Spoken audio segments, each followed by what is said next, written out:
Assalamualaikum warahmatullahi wabarakatuh.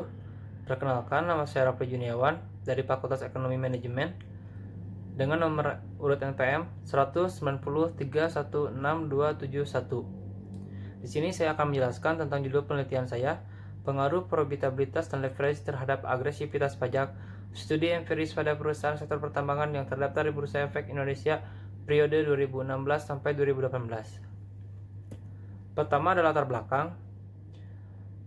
Pajak, lalu ada penerimaan utama negara, belum optimalnya penerimaan pajak, agresivitas pajak, profitabilitas, leverage. Terdapat studi kasus berdasarkan tabel 1.1 di atas menunjukkan bahwa dari tahun 2011 sampai 2016 menunjukkan nilai persentase efektivitas penerimaan pajak yang tidak mencapai target itu di bawah 100% dan cenderung mengalami penurunan. KPK pernah mencatat kekurangan pembayaran pajak tambang di kawasan hutan sebesar 15,9 triliun rupiah per tahun. Bahkan hingga 2017, tunggakan penerimaan negara bukan pajak (PNBP) di sektor mineral dan batu bara mencapai 25, triliun rupiah.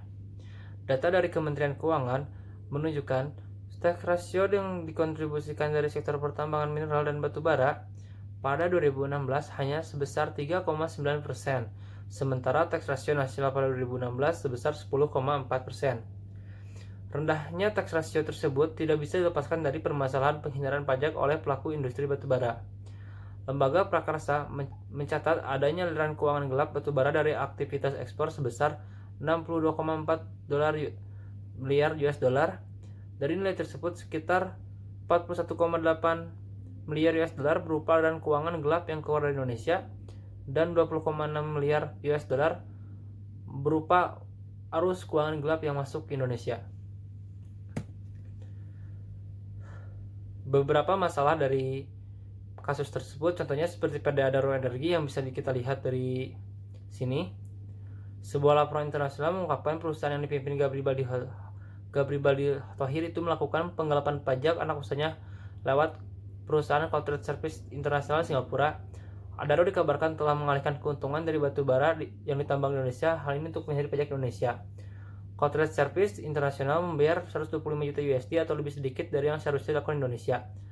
Adaro mungkin telah mengurangi tagihan pajak Indonesia dan uang tersedia untuk pemerintah Indonesia untuk pelayanan publik penting hampir 14 juta per tahun. Terdapat kerangka pemikiran. Pertama, profitabilitas dan berpengaruh terhadap agresivitas pajak. Leverage berpengaruh terhadap agresivitas pajak. Profitabilitas dan leverage berpengaruh terhadap agresivitas pajak.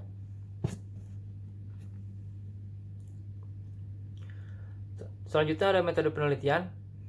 Jenis penelitian kuantitatif, metode deskriptif dan perikatif, 44 perusahaan, sampel 32 perusahaan, teknik sampling, non-probability sampling, operational variable, independent, yaitu probabilitas dan leverage, dividennya yaitu adalah agresivitas pajak.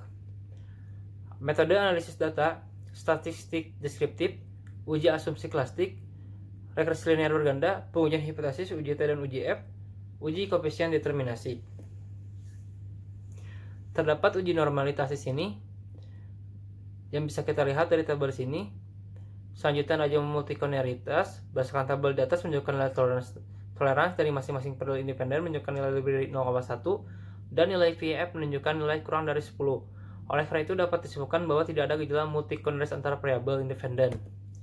Selanjutnya ada uji heteroskedastisitas. Berdasarkan gambar di atas menunjukkan bahwa hasil punya scatterplot tidak menunjukkan adanya pola yang jelas dan titik-titik menyebar di atas angka 0 pada sumbu Y. Hal ini dapat disimpulkan tidak terjadinya heteroskedastisitas pada variabel tersebut.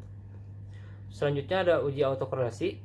Berdasarkan tabel di atas menunjukkan nilai Durbin-Watson sebesar 1,975. Nilai ini akan dibandingkan dengan tabel DW dengan jumlah observasi 198, jumlah variabel independen 2 dan tingkat signifikan 0, didapat nilai di DA 1,6233, nilai DU 1,709. Selanjutnya ada regresi linear berganda yang kita bisa lihat di tabel tersebut. Pengujian hipotesis parsial uji T, probabilitas value signifikasi kurang 0,05%, hipotesis diterima, probabilitas value signifikasi 0,05 lebih besar 5%, hipotesis ditolak. Berdasarkan tabel di atas menunjukkan bahwa secara parsial variabel probabilitas nilai plus berpengaruh terhadap agresivitas pajak. Selanjutnya ada pengujian simultan uji F. Probabilitas value signifikasi kurang dari 0,05, hipotesis diterima. Probabilitas value lebih besar dari 0,05, hipotesis tolak. Berdasarkan tabel di atas menunjukkan bahwa secara simultan variabel probabilitas nilai plus berpengaruh terhadap. Selanjutnya ada koefisien determinasi. Berdasarkan tabel di atas, hasil pengujian koefisien determinasi secara simultan menunjukkan bahwa nilai R2 sebesar 0,421. Artinya penelitian ini adalah sebesar 40,1%, sedangkan sisanya sebesar 57,9%. Kesimpulan, hasil penelitian menunjukkan bahwa nilai rata-rata probabilitas pada perusahaan sektor pertambangan terhadap Bursa Efek Indonesia periode 2012 sampai 2018 menunjukkan nilai yang cenderung melalui peningkatan, artinya kemampuan perusahaan dalam memperoleh laba satu periode sudah cukup optimal. Dan nilai LPRES di Indonesia rata-rata sudah berturun, cenderung mengalami penurunan. Hasil penelitian di sini terhadap agresivitas pajak yaitu fluktuatif, yang artinya besarnya indikasi perusahaan dalam melakukan tindakan untuk meraih penghasilan kena pajak cenderung tidak menentu.